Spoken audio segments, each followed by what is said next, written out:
We're going to do an edema taping. You always want to make sure that your ends are rounded off so they don't catch on anything. We're going to pretend like she's got a lot of swelling here.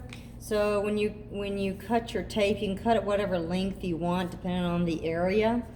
And then you're just going to cut 4 little ends on it, kind of like you have a little squid there. So tear off the legs of the tape. So now it's separate.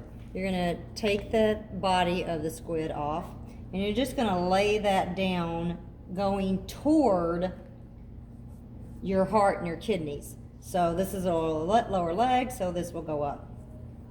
You're going to you're going to spread the legs out, so a little 25% pull on it, and then the last little bit, probably about as much as what you're going to grasp with your fingers, there's going to be no pull on that end, so that's your other anchor.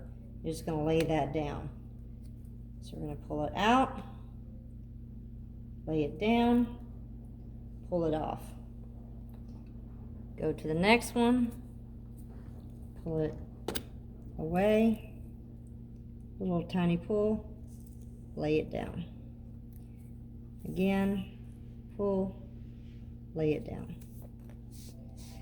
Then you can take another side, do the same thing, pull, break all that tape up, take the body off. Now this time you're going to lay it so you kind of cross the legs. You can do this with bruising as well. It'll do the same thing for bruising. So again, we're going to pull the leg, we're going to cross it over the other one. Pull, cross it over,